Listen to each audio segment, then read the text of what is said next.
Hello बच्चों, तो हम लोगों ने पिछले लेक्चर्स में सम रूल, सब्सट्रैक्शन रूल और प्रोडक्ट रूल सॉल्व किया था। तो आज के लेक्चर में क्या करेंगे? आज के लेक्चर में बात करेंगे कोसेंट रूल की। कोसेंट रूल का मतलब है कि अगर एक फंक्शन में दूसरे फंक्शन को डिवाइड कर देता है तो ऐसे फंक्शंस को डिफरेंशिएट करने का क्या तरीका होना चाहिए। जैसे उसने बोला कि उसके पास एक फंक्शन है और उसके पास जो फंक्शन था वो फंक्शन था y, और y फंक्शन था, इसको मान लेते हैं कैपिटल Fx, और वो फंक्शन ऐसा था कि एक फंक्शन में दूसरे फंक्शन को डिवाइड कर दिया। तो अब अगर ऐसी टाइप की सिचुएशंस हमारे सामने आती हैं तो हम लोग कैसे डेरिवेटिव्स निकालेंगे? तो डेरिवेटिव निकालना एक ही तरीका है कि हम लोग फर्स्ट प्रिंसिपल से सॉल्व कर लेते हैं, जो रूल आएगा उस रूल को अप्लाई करते चले जाएंगे। क्या इतनी बात क्लियर हो गई? तो चलो स्टार्ट करते हैं फर्स्ट प्रिंसिपल से कि इसका डेरिवेटिव कैसे निकाला जाएगा। तो व्हाट इज फर्स्ट प्रिंसिपल? जो फर्स्ट प्रिंसिपल है उसके according dy upon dx is equal to limit of s tending towards 0। कौन से फंक्शन को डिफरेंशिएट करना था? कैपिटल Fx को। तो हमें यहां पर लिखना होगा capital f of x plus h minus capital f of x और अपॉन h। कैपिटल Fx कितना है? Small fx upon gx। तो capital f of x plus h कितना आएगा? Small f of x plus h upon small g of h plus x। उन सब की value put कर देते हैं। तो this will be limit s tending towards 0। पहले इसको लिखते हैं तो वो आ जाएगा f of x plus h upon g of x plus h, minus इसको लिख देते हैं तो वो आ जाएगा f of x upon g of x, और एक s नीचे लिखा था तो उसको ऐसे लिख देते हैं 1 अपॉन h।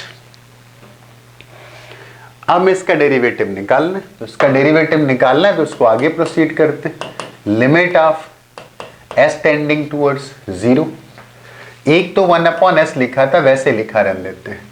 इसको सॉल्व करेंगे तो इसका एलसीएम ले लेते हैं। तो वो एलसीएम कितना आएगा? वो जो एलसीएम आ रहा होगा वो आएगा g of x plus h into g of x। फिर क्रॉस मल्टीप्लाई करेंगे तो f of x plus h into g of x minus g of x plus h into f of x। इतना expression convert हो गया। ये लिखा था f और यहां पर था 1 अपॉन h। तो ये एक्सप्रेशन हमारे पास आ गया। अब इसी को एडजस्ट करना, जैसे हम लोगों ने प्रोडक्ट रूल में किया था वैसा कुछ यहां भी करना पड़ेगा। तो कैसे एडजस्ट करते हैं ध्यान से देखना। इसको हम लोग लिखते हैं लिमिट s टेंडिंग टूवर्ड्स 0। एक 1 अपॉन s लिखा था, लिखा रहने देते हैं। एक लिखा था f of x plus h into g of x plus h। इसमें मैं कुछ सब्सट्रैक्ट कर देता हूं। क्या सब्सट्रैक्ट कर देता हूं?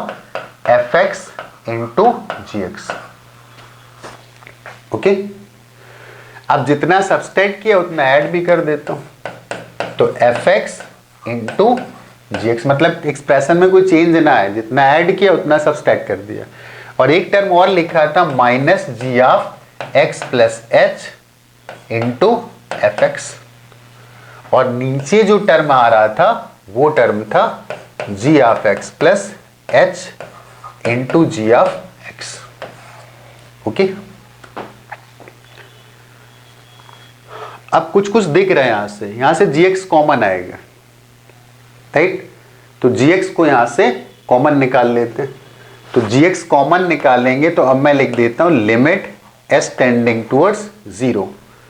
इससे gx कॉमन निकालेंगे तो बचेगा f of x plus h minus fx, और gx मैंने यहां से कॉमन निकाल लिया। और ये जो h लिखा था उसको h को इसके नीचे लिख देता हूं, और सबसे नीचे जो लिखा था वैसे लिखा रहने देता हूं g of x plus h into g of x। अब दूसरे पे आते हैं तो इसमें कुछ और कॉमन आ रहा होगा। इसमें कॉमन निकाल लेते हैं माइनस fx, ताकि ये बन जाए g of x plus h minus g of x।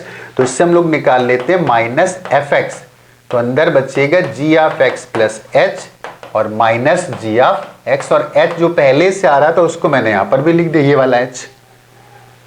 तो अब हमें लगता है साफ साफ समझ में आ रहा है। क्या समझ में आ रहा है?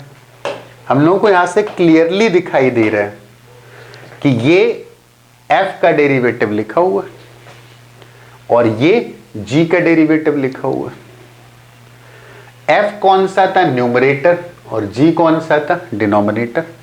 तो न्यूमरेटर का derivative into denominator minus denominator का डेरिवेटिव इंटू न्यूमरेटर, और जब h की लिमिट को हम लोग 0 पुट करेंगे तो ये बन जाएगा gx इंटू gx। तो कुल मिलाकर के रिजल्ट आ गया न्यूमरेटर का डिफरेंशिएशन f प्राइम x मतलब d dx of fx into denominator gx minus numerator fx into denominator का डेरिवेटिव, और नीचे h को अगर 0 पुट करेंगे तो ये आ जाएगा g ऑफ x का स्क्वायर। तो हम लोगों के पास रूल आ गया कोसेंट रूल कि अगर कोई फंक्शन a अपॉन b के फॉर्म का लिखा हुआ है तो derivative of a into b minus derivative of b into a और अपॉन स्क्वायर ऑफ b, मतलब derivative of numerator into denominator minus derivative of denominator into numerator upon denominator का square. तो चलो कुछ एक एग्जाम्पल सॉल्व कर लेते हैं ताकि चीजें क्लियर हो जाए, राइट। जैसे उसने हमको एक फंक्शन दे दिया और वो फंक्शन उसने दे दिया f x is equal to, suppose मैं बोलता x टू द पावर 7 और अपॉन कुछ मान लेता हूं log x बेस e। तो what is numerator function? x to the power 7 and what is denominator function? log x। तो जो हम लोगों का कोसेंट रूल है उसके अकॉर्डिंग इसका जो डेरिवेटिव हम लोग निकालेंगे dy अपॉन dx, क्या रूल था? डेरिवेटिव ऑफ न्यूमरेटर, और न्यूमरेटर का डेरिवेटिव कितना आ जाएगा? 7x to the power 6 into denominator function जो भी दे रहा है log x माइनस इस डेरिवेटिव ऑफ डिनोमिनेटर, तो उसका डेरिवेटिव कितना आएगा? 1 अपॉन एक्स, log x का डेरिवेटिव 1 अपॉन एक्स आ जाएगा इंटू न्यूमरेटर वो कितना था? x to the power 7 upon square of denominator, तो डिनोमिनेटर फंक्शन कितना था? log x बेस e, इसका स्क्वायर कर देते हैं। बाकी जो और अच्छी प्रॉब्लम्स होगी वो हम लोग आगे सॉल्व करेंगे, अगले लेक्चर्स में सॉल्व करेंगे। तो यहां से हम लोगों को कौन सा रूल समझ में आ गया? कोसेंट रूल समझ में आ गया। तो हम लोगों ने क्या किया? Sum rule, subtraction rule, product rule और कोसेंट रूल। तो अगला जो हम लोगों का लेक्चर आएगा उस लेक्चर में चेन रूल आएगा कि फंक्शन के अंदर फंक्शन मतलब कॉम्पोजिट फंक्शंस लिखे होंगे तो उन सिचुएशंस में हम लोग डेरिवेटिव कैसे निकालेंगे। तो मिलते हैं हम लोग अगले लेक्चर में। ओके।